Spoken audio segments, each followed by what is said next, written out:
الحمد لله رب العالمين والصلاة والسلام على أشرف الأنبياء والمرسلين نبينا محمد وعلى آله وأصحابه وسلم تسليما كثيرا. أما بعد، أعوذ بالله من الشيطان الرجيم. بسم الله الرحمن الرحيم. قال الله عز وجل: إن الله لا يغفر أن يشرك به ويغفر ما دون ذلك لمن يشاء. وقال الله عز وجل: وإذ قال إبراهيم رب اجعل هذا البلد آمنا وجنبني وبني أن نعبد الأصنام. عزیز دوستو اور ساتھیو، جیسے کہ ہمارے علم میں یہ بات ہے کہ ہمارے جو دروس چل رہے ہیں وہ توحید پر چل رہے ہیں، اور یہ الحمدللہ توحید پر 36واں درس ہے. پچھلے درس میں پڑھے تھے کہ جو سابقون بالخیرات ہیں ان کے اللہ تبارک و تعالیٰ نے 4 صفتیں قرآن کریم میں بیان کی ہیں جو سورہ مومنون میں ہے، جس میں سب سے پہلی صفت یہ ہے کہ وہ اللہ سے ڈرتے ہیں، اور دوسری صفت یہ ہے کہ وہ اللہ کی آیتوں پر ایمان رکھتے ہیں، اور چوتھی صفت یہ کہ وہ اللہ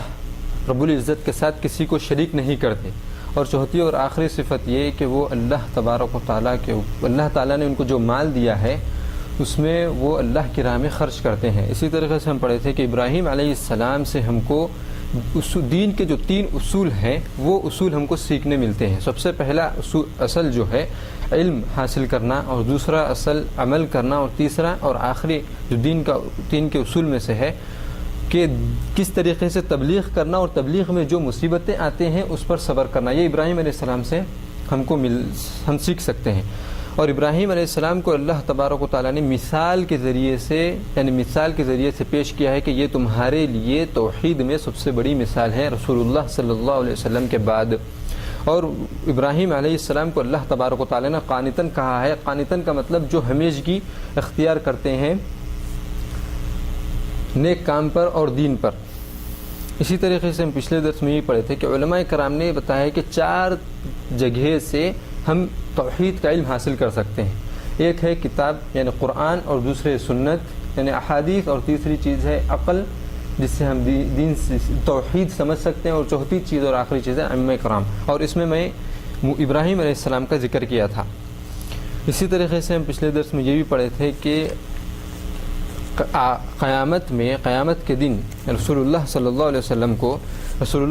وسلم کو بتلایا گیا کہ کتنے لوگ ہیں جو آپ کی امت میں سے بغیر حساب و کتاب کے جنت میں جائیں گے. اور وہ حدیث کو ہم پچھلے درس میں صرف حدیث کا متن پڑھے تھے، اور اس میں بتایا گیا تھا کہ 70,000 لوگ بغیر حساب و کتاب کے جنت میں داخل ہوں گے. اسی حدیث کو جس کو حضرت عبداللہ بن عباس رضی اللہ تعالیٰ عنہ بیان کرتے ہیں، اسی حدیث کو لے کر کے ہم آگے بڑھیں گے، اور اس میں اہم چیزیں جو ہم کو دروس ملتے ہیں وہ پڑھیں گے. پہلے ہم حدیث دیکھ لیتے ہیں کہ عبداللہ بن عباس رضی اللہ تعالیٰ عنہ سے روایت ہے کہ رسول اللہ صلی اللہ علیہ وسلم نے فرمایا کہ مجھے خواب میں امتوں کو دکھایا گیا. کسی نبی کے ساتھ 2 لوگ تھے، کسی کے ساتھ 1 اور کسی کے ساتھ کوئی نہیں تھے. اس کے بعد رسول اللہ صلی اللہ علیہ وسلم کو ایک بڑی امت بتائی گئی، بڑی جماعت دکھائی گئی، تو رسول اللہ صلی اللہ علیہ وسلم یہ سمجھنے لگے کہ یہ میری امت ہے، کیونکہ بہت زیادہ تعداد میں تھے وہ. اور یہ سب رسول اللہ صلی اللہ علیہ وسلم کو خواب میں دکھایا گیا ہے. اور نبیوں کا خواب سچا ہوتا ہے، اور حدیث میں ہے کہ نبی کا خواب وحی ہوتا ہے، وحی کے ذریعے یعنی خواب دکھلانا وحی ہوتی ہے. تو رسول اللہ صلی اللہ علیہ وسلم فرماتے ہیں کہ مجھے ایک بڑی جماعت دکھلائی گئی جس کو میں سمجھنے لگا کہ یہ میری امت ہے. تو اللہ تعالیٰ نے کیا کہا کہ یہ آپ کی امت نہیں بلکہ یہ موسیٰ اور ان کی قوم ہے. پھر اس کے بعد اب یہ ایک بہت بڑی امت دکھائی گئی، بہت بڑی جماعت دکھائی گئی. تو جب اللہ تبارک و تعالیٰ نے کہا کہ یہ آپ کی امت ہے، اور اس امت میں 70,000 لوگ ایسے ہوں گے جو بغیر حساب و کتاب کے جائیں گے.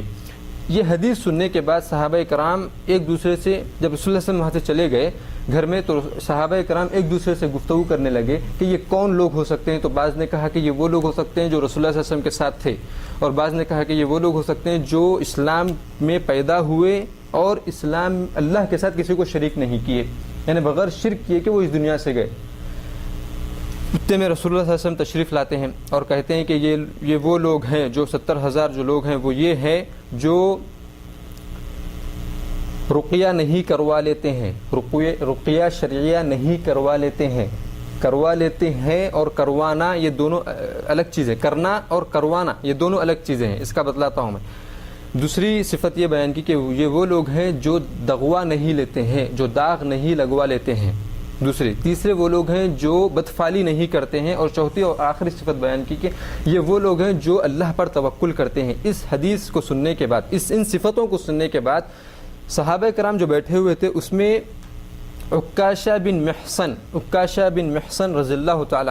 عنہ وہ بھی ایک صحابی تھے۔ انہوں نے اٹھ کر کہا کہ اے رسول اللہ صلی اللہ علیہ وسلم، آپ اللہ سے دعا کریں کہ مجھے ان 70,000 میں شامل کر دے۔ تو رسول اللہ صلی اللہ علیہ وسلم نے کہا کہ تم ان میں سے ہو۔ عکاشہ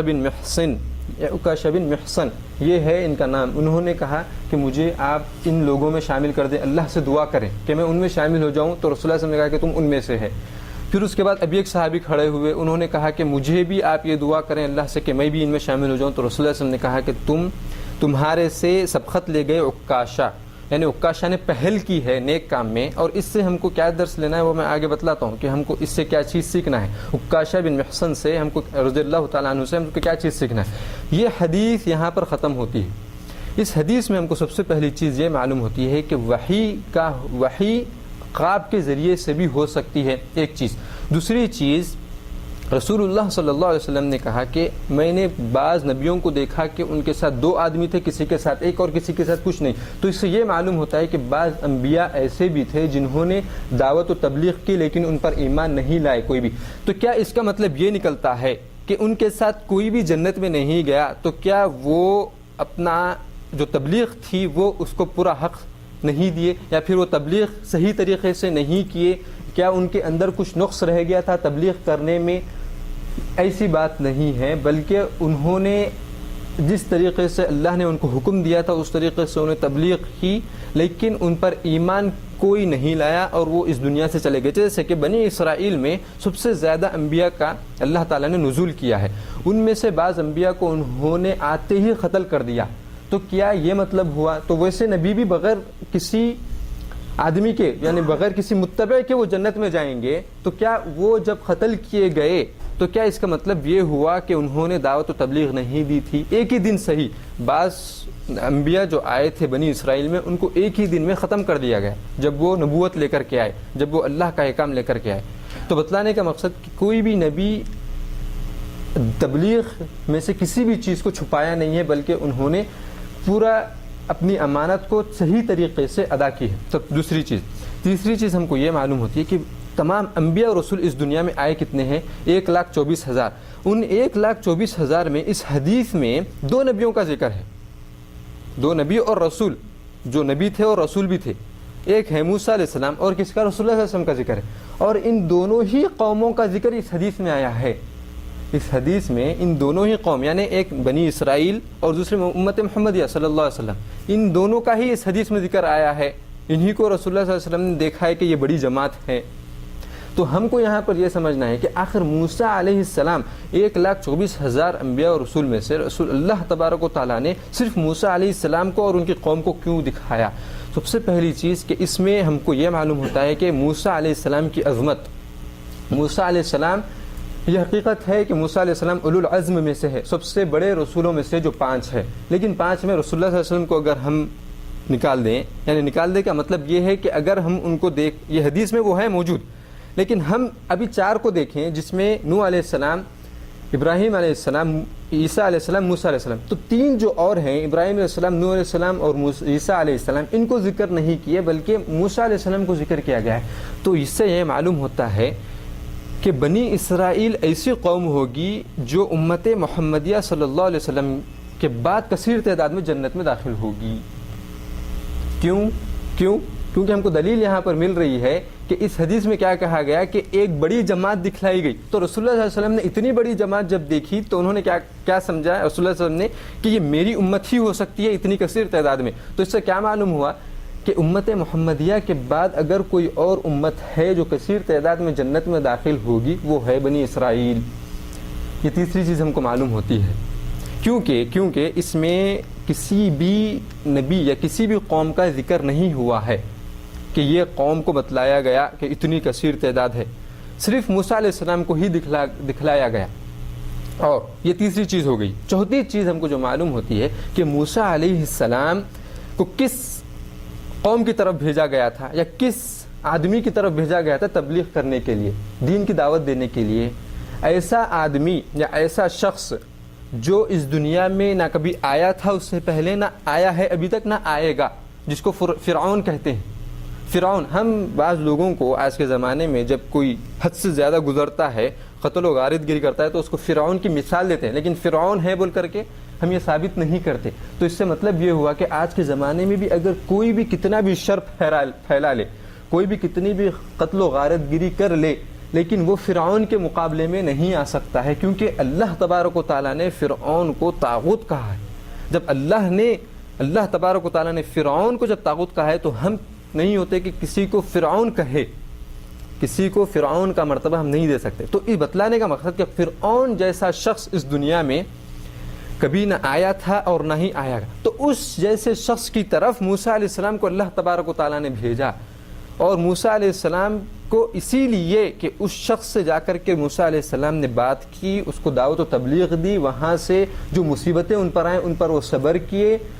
پھر وہ دین میں ثابت قدم رہے اور بنی اسرائیل کو لے کر کے وہاں سے نکلے، فرعون کے پنجے میں سے لے کر کے بنی اسرائیل کو نکلے۔ اس کام کی وجہ سے، اس رتبے کی وجہ سے اللہ تبارک و تعالیٰ نے ان کو یہ مقام دیا ہے کہ ان کی امت کو بنی اسرائیل کو سب سے زیادہ امت محمدیہ صلی اللہ علیہ وسلم کے بعد جنت میں داخل کریں گے۔ تو یہاں پر چوتھی چیز اس حدیث سے یہ معلوم ہوتی ہے کہ موسیٰ علیہ السلام کا مرتبہ اللہ کے پاس کیا ہے، اللہ تبارک و تعالیٰ کے پاس موسیٰ علیہ السلام کا مرتبہ کیا ہے۔ حالانکہ موسیٰ علیہ السلام سے، اگر آپ سیرت جانتے ہیں موسیٰ علیہ السلام کی، یا قصہ اگر پڑھے ہیں قرآن میں یا کہیں بھی، تو آپ اس چیز سے گزرے ہوں گے کہ موسیٰ علیہ السلام سے غلطی ہوئی تھی کہ انہوں نے قتل کیا تھا انجانے میں، جو غیر حق کے جو قتل ہو گیا تھا ان کے ہاتھ سے، انجانے میں ہوا تھا، اور انہوں نے اس کے بعد توبہ کی۔ اس کے باوجود بھی اللہ تبارک و تعالیٰ نے انہی کی قوم کو چنا سب سے زیادہ جو جنت میں داخل ہوں گے۔ تو یہاں پر بتلانے کا مقصد موسیٰ علیہ السلام کی عظمت اور موسیٰ علیہ السلام کا مقام اللہ تبارک و تعالیٰ کے پاس کیا ہے۔ اب یہاں پر پانچویں چیز بہت اہم، اور یہ نقطہ ہم کو یاد رکھنا چاہیے ہمیشہ، کہ امتوں میں کس طریقے سے ہم فرق کر سکتے ہیں۔ بنی اسرائیل میں اور امت محمدیہ صلی اللہ علیہ وسلم میں فرق دیکھیں۔ یہاں پر کیا کہا گیا کہ یہ موسیٰ کی قوم ہے، یہ موسیٰ علیہ السلام ہے اور موسیٰ علیہ السلام کی قوم ہے۔ یہ نہیں کہا گیا کہ ان میں سے اتنے لوگ ہیں جو جنت میں جائیں گے، بغیر حساب و کتاب کے جائیں گے یا نہیں جائیں گے، اتنے لوگ ہیں جو جہنم، یہ نہیں کہا گیا، یہ قوم ہے بس، اس کے بعد چھوڑ دیا گیا۔ اس کے بعد جب امت محمدیہ صلی اللہ علیہ وسلم کی بات آئی تو کیا کہا اللہ تبارک و تعالیٰ نے کہ ان میں سے 70,000 ایسے لوگ ہیں جو بغیر حساب و کتاب کے جنت میں جائیں گے۔ تو امت محمدیہ صلی اللہ علیہ وسلم کو موسیٰ علیہ السلام یعنی بنی اسرائیل کی قوم پر بھی فضیلت دی گئی ہے، جبکہ موسیٰ علیہ السلام کی قوم کثیر تعداد میں جنت میں جائے گی، بل اس کے علاوہ جب کثیر تعداد میں جب بنی اسرائیل جنت میں جائے گی، اللہ تبارک و تعالیٰ 70,000 لوگوں کو امت محمدیہ میں سے بغیر حساب و کتاب کے جنت میں داخل کریں گے۔ اور یہ جو صفت ہے بغیر حساب و کتاب کے جنت میں جانے کی، یہ احادیث اور قرآن کے ذریعے سے علماء کرام بتلاتے ہیں کسی اور امت کے بارے میں نہیں کہا گیا کہ یہ فلاں امت کے لوگ بغیر حساب و کتاب کے جنت میں جائیں گے،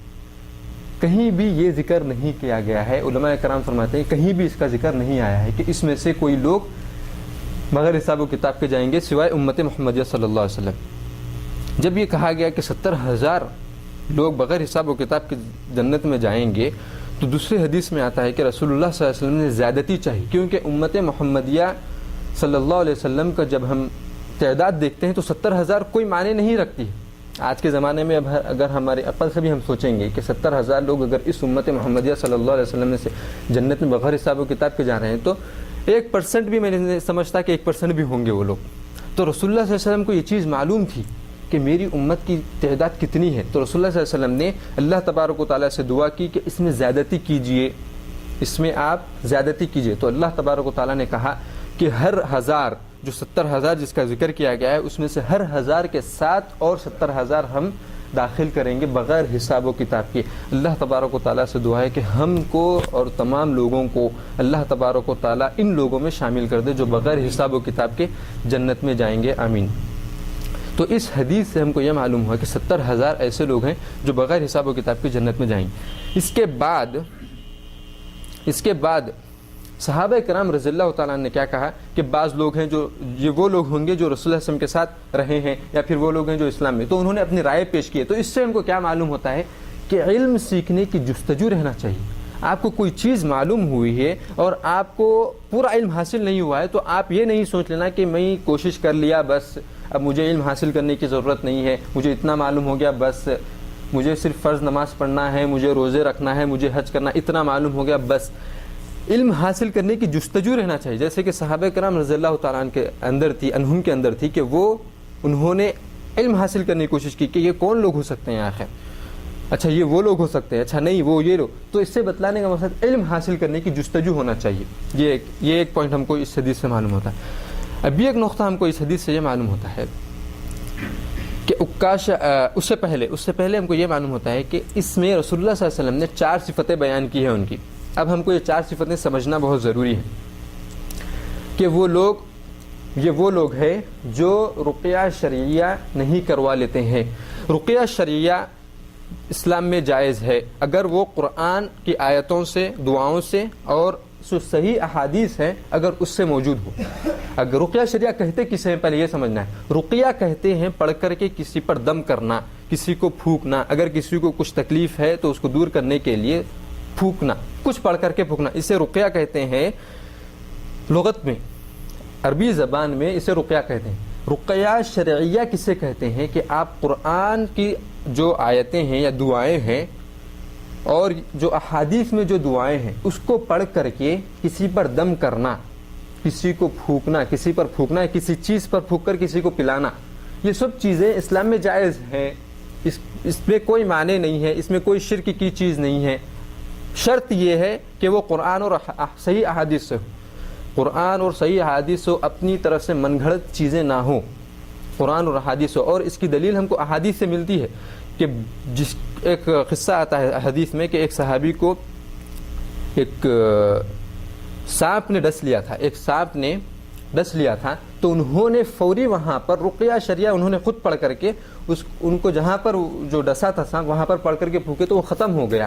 تو بتلانے کا مقصد رقیہ شرعیہ اسلام میں جائز ہے، کوئی ممانعت نہیں ہے۔ رقیہ شرعیہ اس حدیث میں جو ذکر ہے کہ وہ رقیہ شرعیہ نہیں کروا لیتے ہیں، رقیہ شرعیہ کر لینا جائز ہے۔ اگر آپ بیمار پڑ جائیں اور کسی اور کو بولیں کہ تم مجھے پڑھ کر کے پھونکو، یہ جائز نہیں ہے۔ اس حدیث میں جو بیان کیا گیا ہے کہ لا یسترقون، کہ وہ لوگ رقیہ شرعیہ نہیں کروا لیتے ہیں، کروانا۔ میں اگر بیمار ہوا، مثال کے طور پہ میں بیمار ہوا تو میں اگر یہ چاہوں کہ میں خود پڑھ لوں قرآن اور حدیث سے رقیہ تو یہ جائز ہے۔ میں اگر آپ کے پاس کوئی بھی شخص کے پاس آ کر یہ کہوں کہ مجھے پڑھ کر کے پھونکو، مجھے بیماری ہو چکی ہے، تم رقیہ مجھ پر کرو، تو یہ اس حدیث سے وہ شخص ہٹ جائے گا، پھر یعنی 70,000 جو لوگ ہیں اس میں سے وہ شخص ہٹ جائے گا۔ تو وہ لوگ رقیہ شرعیہ نہیں کروا لیتے ہیں، بلکہ کرنا ہے آپ کو دوسروں کو تو کر سکتے ہیں، دوسروں کو بھی کر سکتے ہیں، آپ خود اپنا کر لینا ہے تو کر سکتے ہیں، لیکن کسی اور کو بول کر کے آپ نہیں کروا لے سکتے۔ یہ مقصد ہے اس حدیث میں رقیہ شرعیہ۔ دوسری جو شرط ہے لا یکتون، جب کسی کو پرانے زمانے میں، جس زمانے میں میڈیکل نہیں تھا، دواخانے نہیں تھے یا پھر جو ہے نا سہولتیں نہیں تھی، تو جب بیمار ہوتے تھے کچھ زخم پڑ جاتا تھا، اگر کسی چیز کا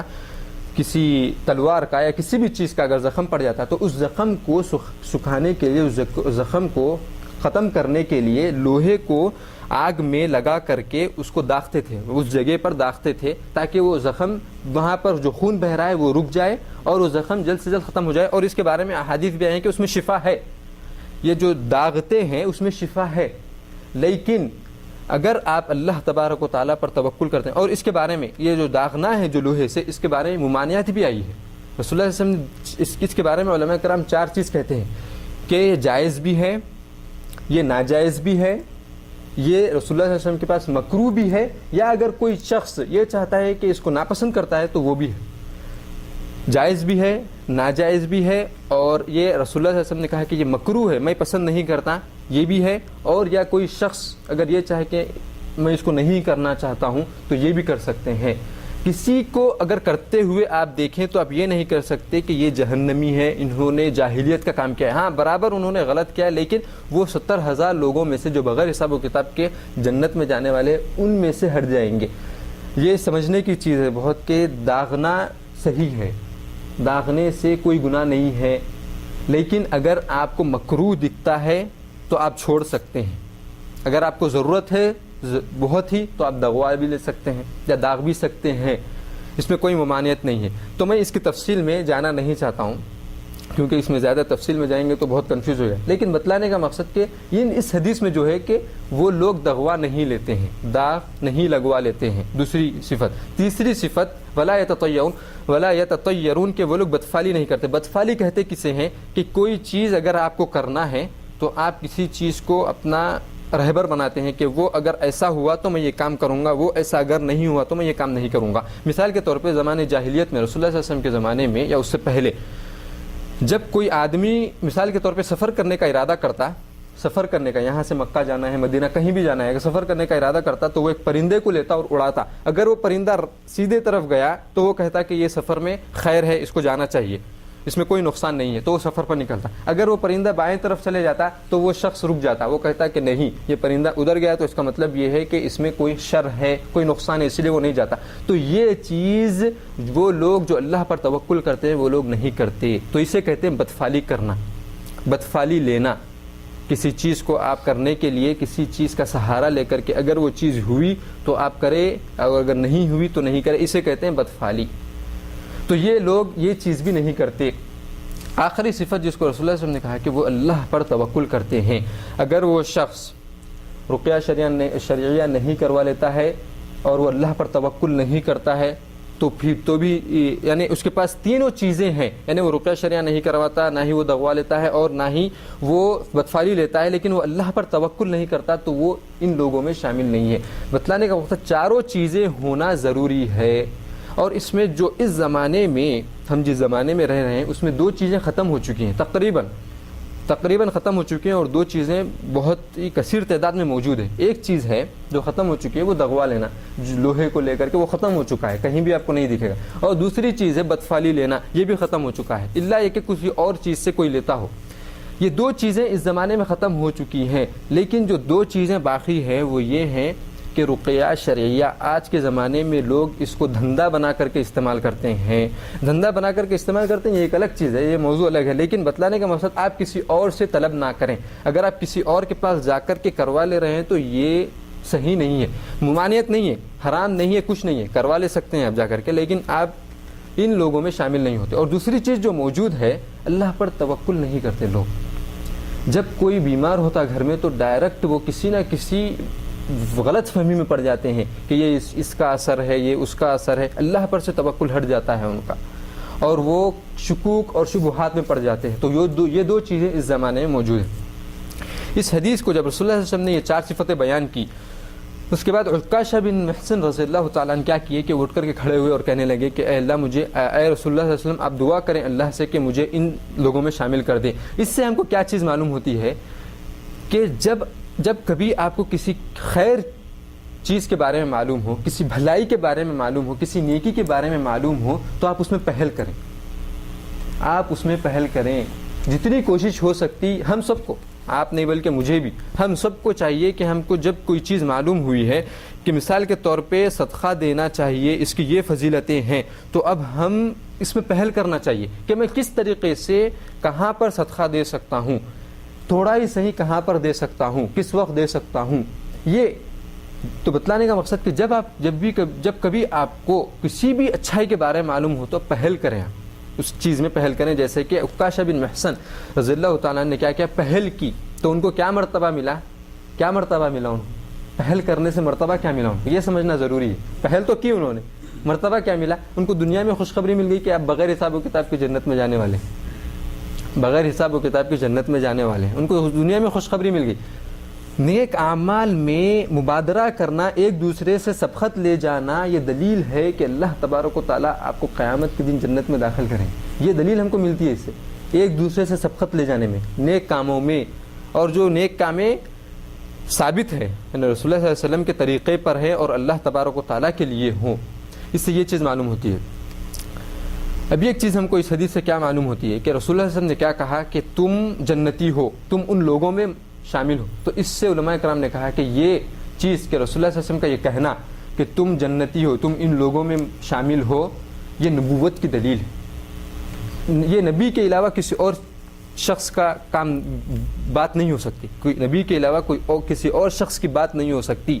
کہ تم جنتی ہو، جب کا جب ہی اسی محفل میں کہنا، یہ نبی کے علاوہ کوئی اور نہیں کہہ سکتا ہے۔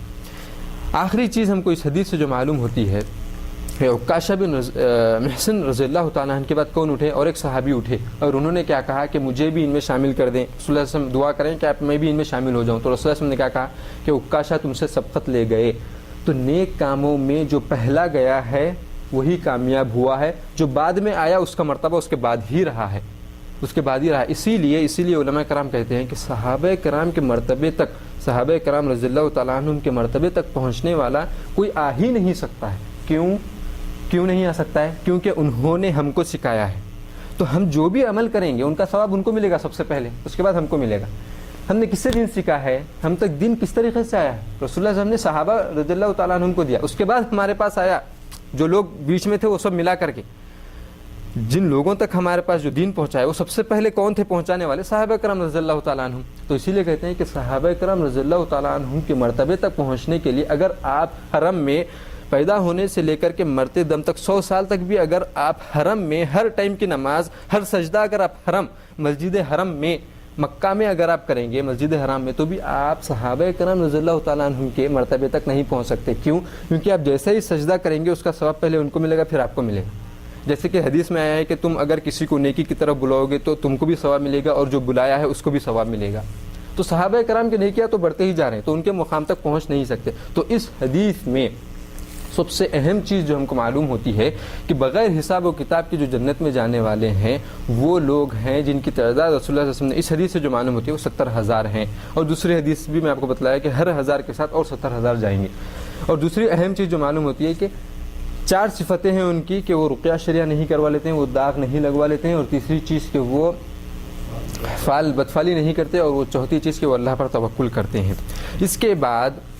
یہ جب ہم کو معلوم ہو گیا ہے کہ اتنے لوگ ہیں جو بغیر حساب و کتاب کے جنت میں جائیں گے اور ان کی یہ صفتیں ہیں، تو اب یہاں پر ہم کو یہ سمجھنا ہے کہ شرک جو چیز ہے، شرک جب توحید کے یہ فضائل ہیں اور توحید پر عمل کرنے والے یہ لوگ ہیں اور ان کی تعداد یہ ہے اور اس سے بغیر حساب و کتاب کے جنت میں جانے والے ہیں، تو اب شرک اور جو شرک ہے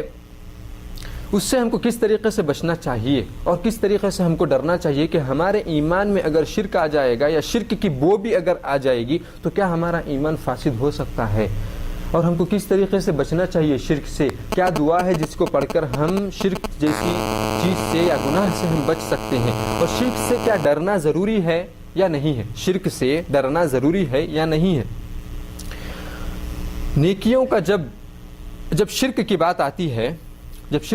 آتی ہے تو شرک سے ڈرنا ضروری ہے، کیونکہ اس سے ہر نبی اور رسول شرک سے ڈرے ہیں، شرک جیسے گناہ سے ہر نبی اور رسول ڈرے ہیں۔ جو مومن ہوتا ہے وہ نیکی کر کے اور گناہ سے بچ کر کے اللہ تبارک و تعالیٰ سے ڈرتا ہے کہ کہیں میری نیکی قبول ہوئی یا نہیں۔ جو مومن ہوتا ہے وہ نیکی کرتا ہے پھر بھی اللہ سے ڈرتا ہے، اور جو منافق ہوتا ہے وہ گناہ پہ گناہ کرتے جاتا ہے پھر بھی وہ اللہ سے نہیں ڈرتا ہے۔ تو ہم کو یہاں پر سیکھنا یہ ہے کہ ہم جب کبھی ہمارے دل میں یہ محسوس ہو یا پھر ہم ایسے موقف میں آ جائیں کہ ہم گناہوں پہ گناہ کرتے جا رہے ہیں اور اللہ کا ڈر ہم کو نہیں آ رہا ہے، تو ہم کو یہ سمجھ جانا چاہیے، یہ یقین کر لینا چاہیے کہ میرے اندر منافقت آ چکی ہے، میرے اندر پورے منافق نہیں ہوئے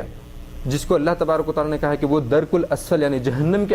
کونے میں ہوں گے، نچلے درجے میں ہوں گے، اس موقع پر نہیں آیا۔ لیکن ہم کو یہ سمجھ جانا چاہیے کہ جب آپ گناہ پر گناہ کر رہے ہیں اور اللہ کا ڈر آپ کے دل میں نہیں آ رہا ہے تو پھر ہم کو یہ سمجھ جانا چاہیے کہ ہمارے اندر منافقت کی مشابہت آ چکی ہے۔ اس کو ختم کرنے کے لیے اب ہم کو کیا کرنا ہے؟ نیکیوں پر نیکیاں کرنا ہے، اور صرف نیکیوں پر نیکیاں ہی نہیں، جب آپ یہ سمجھ جائیں کہ میں نیکی کرے بعد بھی اللہ سے ڈر رہا ہوں، آپ نیکی کرنے کے بعد، نماز پڑھنے کے بعد بھی آپ اللہ سے ڈر رہے ہیں کہ میری نماز قبول ہو رہی ہے یا نہیں، روزہ رکھنے کے بعد بھی آپ اللہ سے ڈر رہے ہیں کہ میرا روزہ قبول ہو رہا ہے یا نہیں، حج کرنے کے باوجود بھی آپ یہ ڈر رہے ہیں کہ میرا حج قبول ہوا ہے یا نہیں، عمرہ کرنے کے بعد بھی آپ ڈر رہے ہیں، جتنے اعمال ہیں وہ کرنے کے بعد بھی آپ اللہ سے ڈر رہے ہیں، تو ہم کو یہ سمجھ جانا چاہیے کہ میرے اندر مومن کی صفت ہے، کیونکہ یہ حدیث میں ذکر کیا گیا ہے کہ جو شخص گناہ پر گناہ کرتے جاتا ہے اور اللہ سے نہیں ڈرتا ہے وہ منافق ہے، اس کے اندر منافقت آ چکی ہے، اور جو نیکی کر کے بھی اللہ سے ڈرتا ہے کہ وہ اس کی نیکی قبول ہوئی ہے یا نہیں، وہ مومن ہے،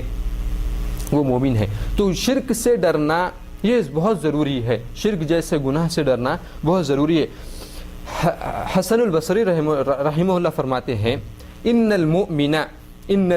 کہ وہ مومن اور منافق کو بتلاتے ہوئے کہتے ہیں کہ ان المؤمن جمع الاحسان والشفقہ، کہ مومن وہ ہے جو احسان کو اپنے پاس رکھتا ہے اور شفقت کو یعنی ڈر کو اپنے پاس رکھتا ہے۔ احسان کسے کہتے ہیں کہ آپ اللہ کی اس طریقے سے عبادت کریں کہ گویا کہ اللہ آپ کو دیکھ رہے ہیں، یا پھر اللہ کو آپ دیکھ رہے ہیں، اس طریقے سے عبادت کرنا یہ احسان ہے۔ اس کے پاس احسان بھی ہوتا ہے مومن کے پاس، اور اس کے پاس ڈر بھی ہوتا ہے، عبادت کرتے ہوئے اور ڈرتا بھی۔ اور جو منافق ہے اس کے بارے میں کہتے ہیں والمنافق جمع اساءۃ، کہ وہ برائی کو جمع کرتے رہتا ہے اپنے پاس، ہمیشہ برائی کو جمع کرتے رہتا ہے، وہ آمنہ، اور وہ مطمئن رہتا ہے کہ مجھے اللہ تعالیٰ کا وعدہ ہے کہ میں شرک نہیں کرا تو میں جنت میں ہوں، میں 70,000 لوگوں میں شامل ہو گیا، میرے اللہ تعالیٰ غفور الرحیم ہے۔ آپ سنتے ہیں لوگوں سے جب آپ کسی کو دعوت دینے جاتے ہیں تو لوگ کہتے ہیں کہ ارے آپ کیا دعوت دے رہے ہیں، اللہ تعالیٰ تو غفور الرحیم ہے، اللہ تعالیٰ تو جو ہے نا گناہوں کو درگزر کرنے والا ہے، اگر پکڑنا ہی ہوتا اللہ تعالیٰ کو تو ہم کو ابھی تک پکڑ لیا ہوتا۔ یہ باتیں آپ سنے ہوں گے، یا پھر اگر آپ بعد میں جب دعوت کی فیلڈ میں جب آئیں گے تو آپ سنیں گے یہ چیزیں۔ تو بتلانے کا مقصد کہ شرک سے جو یا گناہوں سے، یا شرک جو سب سے بڑا گناہ ہے، اس سے جو شخص نہیں ڈرتا ہے اس کے اندر منافقت ہے، اور جو اعمال نیک اعمال کرتے ہوئے بھی ڈرتا ہے اللہ تبارک و تعالیٰ سے، وہ شخص مومن ہے۔ اسی طریقے سے امام احمد رحمہ اللہ مسند امام احمد رحمہ اللہ مسند امام احمد میں ایک حدیث لاتے ہیں جس کو عائشہ رضی اللہ تعالیٰ عنہ روایت کرتی ہیں۔ وہ کہتی ہیں کہ میں نے رسول اللہ صلی اللہ علیہ وسلم سے ایک وقت پوچھا کہ وہ لوگ جو گناہ کرتے ہیں، جو چوری کرتے ہیں، جو زنا کرتے ہیں، جو قتل و غارت گیری کرتے ہیں، کیا وہ لوگ ہیں جو اللہ سے ڈرتے ہیں کہ وہ اللہ تبارک و تعالیٰ ان کو عذاب دے گا؟ عائشہ رضی اللہ تعالیٰ عنہ رسول اللہ صلی اللہ علیہ وسلم سے کیا پوچھ رہی ہیں کہ یہ وہ لوگ ہیں جو اللہ سے ڈرنے والے جس کے بارے میں آپ فرما رہے ہیں، کیا وہ یہ لوگ ہیں جو گناہ کرتے ہیں، یعنی قتل و غارت گیری کرتے ہیں، زنا کرتے ہیں، چوری کرتے ہیں، اور اللہ سے ڈرتے ہیں کہ اللہ ان کو عذاب دے گا، کیا یہ وہ لوگ ہیں؟ تو رسول اللہ صلی اللہ علیہ وسلم فرماتے ہیں کہ یہ وہ لوگ نہیں ہیں، بلکہ یہ وہ لوگ ہیں جو نماز پڑھتے ہیں، صدقہ دیتے ہیں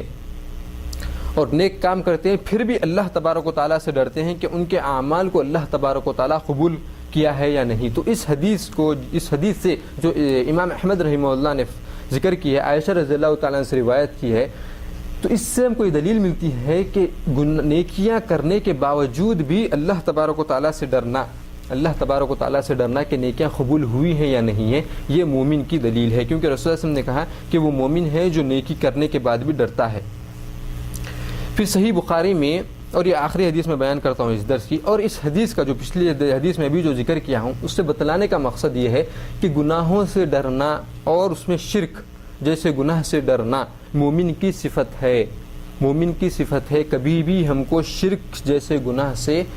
مطمئن نہیں ہونا چاہیے کہ میں وہ شرک نہیں کروں گا، میں وہ گناہ نہیں کروں گا، میں شرک جیسے دلدل میں نہیں پھنسوں گا۔ اس چیز سے ہم کو ہمیشہ ڈرنا چاہیے۔ اور ایک حدیث جس کو صحیح بخاری میں حذیفہ بن یمان رضی اللہ تعالیٰ عنہ سے روایت ہے کہ وہ فرماتے ہیں کہ صحابہ کرام رضی اللہ تعالیٰ عنہم کس وجہ سے ہم کو گناہوں سے ڈرنا چاہیے، اس لیے میں یہ حدیث بیان کر رہا ہوں کہ کیا وجہ ہے کہ ہم کو گناہوں سے ڈرنا چاہیے، گناہوں سے ڈرنا ہم کو کیوں چاہیے، گناہوں سے ہم کو ڈرنا کیوں چاہیے، یہ چیز بتلانے کے لیے میں یہ حدیث بیان کر رہا ہوں جس کو صحیح بخاری میں حذیفہ بن یمان رضی اللہ تعالیٰ سے روایت کی ہے کہ وہ فرماتے ہیں کہ صحابہ کرام رسول اللہ صلی اللہ علیہ وسلم سے نیکیوں کے بارے میں پوچھتے تھے کہ کیا نیکی ہے، یہ نیکی ہے، یہ نیکی ہے، یہ کرنا نیکی ہے کیا، یہ کرنا نیکی ہے کیا، یہ کرنا ہے۔ صحابہ کرام یہ پوچھتے تھے رسول اللہ صلی اللہ علیہ وسلم سے۔ حذیفہ رضی اللہ تعالیٰ عنہ جو ہے وہ کہتے ہیں کہ میں رسول اللہ صلی اللہ علیہ وسلم سے برائیوں کے بارے میں پوچھتا تھا کہ یہ کیا گناہ ہے، کیا یہ گناہ ہے، کیا یہ گناہ ہے، کیا یہ گناہ ہے، کیا یہ کرنا گناہ ہے، کیوں؟ پھر وہ بولتے ہیں کہ اس کی وجہ بھی ہے کہ میں کیوں پوچھتا تھا، وہ یہ اس لیے پوچھتے تھے کہ وہ ڈرتے تھے کہ کہیں میں وہ ان گناہوں میں تو شامل نہیں ہوں، یا پھر میں کہیں جو ان گناہوں میں شامل نہ ہو جاؤں۔ آج کے زمانے میں ہم کیا کرتے ہیں، کوئی بھی چیز مثال کے طور پہ ہم کوئی چیز انسٹالمنٹ میں خرید رہے ہیں، گاڑی خرید رہے ہیں مثال کے طور پر، تو ہم کو معلوم ہوا کہ یہاں پر کمپنی میں انسٹالمنٹ میں گاڑی مل رہی ہے اور ہمارے پاس بجٹ بھی اتنا ہے کہ ہم انسٹالمنٹ میں گاڑی خرید سکتے ہیں. تو اب ہمارے سامنے کوئی ایک شخص آ کر کے کہتا ہے کہ تم ذرا معلوم تو کر لو کہ تم اس میں ربا میں داخل ہو رہے ہو کیا. ہاں کیا تم اس چیز یہ جو انسٹالمنٹ جو تم کر رہے ہو گاڑی کا, کیا اس چیز میں تم جو ہے نا ربا میں داخل ہو رہے ہو کیا, کہیں تم سود تو دے نہیں رہے ہو, یہ معلوم کر لو. تو ہمارے ذہن میں شیطان جب ہی ڈالتا ہے کہ یہ سب چیزوں میں مت پڑو, تم کو گاڑی مل رہی ہے, تم کو سہولت مل رہی ہے, تمہارے پاس پیسے ہے, تمہارے کو موقع مل گیا, اس موقع کو گنواؤ گے تو تم جاؤ گے. یہ آئے گا نہیں آئے گا ذہن میں. تو بتلانے کا مقصد جب آپ کسی شبے میں پڑ جائیں تو آپ پوچھیں تاکہ اس شبے سے نکل سکیں. جب آپ کو کوئی ایک شخص آ کر کے بتلایا کہ کہیں آپ اس میں ربا میں نہ پڑ جائیں, کہیں آپ بچ نہ جائیں, آپ پوچھ لیں, تو یہ اللہ تبارک و تعالیٰ کی طرف سے ہوا. اللہ تبارک و تعالیٰ چاہتے ہیں کہ آپ اس گناہ میں نہ پڑیں, اس سود میں نہ پڑیں. لیکن ہم کو شیطان کیا کہتا ہے کہ نہیں, اس موقع کو گنوانے کی ضرورت نہیں ہے, یہ سب چیزیں بعد میں پوچھ لو, تم پہلے گاڑی تو لے لو, اس کے بعد بعد میں پوچھ لو. یہ شیطان, اور وہ بعد میں کبھی نہیں آتا, پھر وہ بعد میں کبھی نہیں آتا. تو بتلانے کا مقصد حذیفہ رضی اللہ تعالیٰ عنہ کہتے ہیں کہ میں برائیوں کے بارے میں پوچھتا تھا, کہیں میں اس میں شامل نہ ہو جاؤں یا شامل ہوں, اس سے بچنے کے لیے. تو برائیوں کے بارے میں بھی علم حاصل کرنا چاہیے, صرف نیکیوں کے بارے میں ہی علم حاصل کرنا نہیں ہے. نیکیوں کے بارے میں علم حاصل کرنا ہے, کیوں؟ کیونکہ اس پر عمل کرنا ہے. برائیوں کے بارے میں علم حاصل کرنا ہے, کیوں؟ کیونکہ اس سے بچنا ہے, اس پر عمل نہیں کرنا ہے. اچھا, اس کے بعد جب برائی کا ذکر کیا گیا تو اس کے بعد کہا جاتا ہے کہ اللہ تبارک و تعالیٰ تمام گناہوں کو معاف کرنے والے ہیں. تو اسی وقت شیطان ہمارے ذہن میں ڈالتا ہے کہ کوئی بات نہیں, تم کرتے رہو, اللہ تو معاف کرنے والا ہے, تمہاری تو زندگی بھی, تم تو جوان ہو ابھی, تم تو ابھی جوان ہو, تمہاری عمر ہی کیا ہے ابھی, تو تم 30 سال کے بھی نہیں ہوئے ہو, تمہارے تو وائٹ بال بھی نہیں. تو یہ سب چیزیں شیطان کی طرف سے ہوتی ہیں. اس حدیث سے بتلانے کا مقصد برائیوں کو سیکھنا ہے تاکہ ان برائیوں کو چھوڑیں, اور نیکی کو سیکھنا ہے تاکہ ان نیکی پر ہم عمل کر سکیں. اس حدیث میں, اس درس میں جو حدیث میں بیان کیا ہوں اس میں زیادہ وقت لگ چکا ہے. جو پچھلے درس میں بیان کیا تھا اس کی تفصیل ذکر کرنے میں اور وقت ہو چکا ہے. اس درس میں ہم کو یہی پڑھنا تھا کہ کون سی دعا ہے جس کو رسول اللہ صلی اللہ علیہ وسلم نے سکھائی ہے, جس سے ہم شرک جیسے گناہ سے ہم بچ سکتے ہیں, یا شرک کو ہم ہمارے ایمان میں داخل ہونے سے بچا سکتے ہیں. وہ کیا دعا ہے, یا پھر رسول اللہ صلی اللہ علیہ وسلم نے کیا کہا ہے اس بارے میں. شرک کس طریقے سے انبیاء اور رسول کس طریقے سے شرک سے ڈرتے تھے, اس کے دلائل اس درس میں لینا تھا. لیکن انشاءاللہ تبارک و تعالیٰ اگلے درس میں ہم اس کو پڑھیں گے. اسی بات پر میں اپنی بات کو ختم کرتا ہوں. اس درس کا خلاصہ یہ ہے کہ سب سے پہلا نقطہ اس درس کا یہ ہے کہ موسیٰ علیہ السلام کا مقام اللہ تبارک و تعالیٰ کے پاس سب سے بڑا ہے. اس کے بعد دوسرا نقطہ ہم کو یہ ملتا ہے کہ امت محمدیہ صلی اللہ علیہ وسلم کے بعد سب سے بڑی امت جنت میں جانے والی ہے تو وہ بنی اسرائیل ہے. اس حدیث سے ہم کو دلیل ملتی ہے. تیسرا نقطہ اس درس کا یہ ہے کہ امت محمدیہ صلی اللہ علیہ وسلم کو مرتبہ جو رتبہ دیا گیا ہے بنی اسرائیل سے بڑھ کر دیا گیا ہے, اور وہ یہ کہ اس امت میں سے 70,000 لوگ ایسے ہیں جو بغیر حساب و کتاب کے جنت میں جائیں گے. چوتھی چیز, جب ہم کو نیکی معلوم ہو تو اس میں پہل کریں, اس نیک کام کو کرنے میں پہل کریں. پانچویں چیز ہم کو اس درس سے یہ معلوم ہوتی ہے کہ رقیہ شریعہ جائز ہے, رقیہ کروانا جائز ہے. شرط یہ ہے کہ قرآن اور احادیث صحیح احادیث سے ہو, اور رقیہ شریعہ اگر آپ خود کر رہے ہیں تو جائز ہے, اور آپ کسی اور کو کر رہے ہیں تو جائز ہے. اگر آپ کسی اور سے کروا لینا یہ صحیح نہیں ہے. پانچواں نقطہ اس درس سے ہم کو یہ معلوم ہوتا ہے. چھٹا نقطہ ہم کو اس درس سے یہ معلوم ہوتا ہے کہ اللہ چاہے ہم پر جو بھی مصیبت آ جائے اور کسی بھی ہم مصیبت میں پھنس جائیں, اللہ تبارک و تعالیٰ پر ہم کو توکل کرنا چاہیے. اس درس کا آخری نقطہ, ساتواں اور آخری نقطہ یہ ہے کہ شرک سے ڈرنے والا یا گناہوں سے ڈرنے والا, نیکی کرنے کے بعد بھی اللہ سے ڈرنے والا وہ مومن ہوتا ہے, اور جو گناہوں پر گناہ کرتے جاتا ہے اور اللہ تبارک و تعالیٰ سے نہیں ڈرتا وہ ہے, اس کے اندر منافقت ہے. اسی بات پر میں اپنی بات کو ختم کرتا ہوں. وآخر دعوانا الحمدللہ رب العالمین وصلی اللہ وسلم علی نبینا محمد وعلی آلہ وصحبہ اجمعین. سبحانک اللہم وبحمدک نشہد ان لا الہ الا انت نستغفرک ونتوب الیک.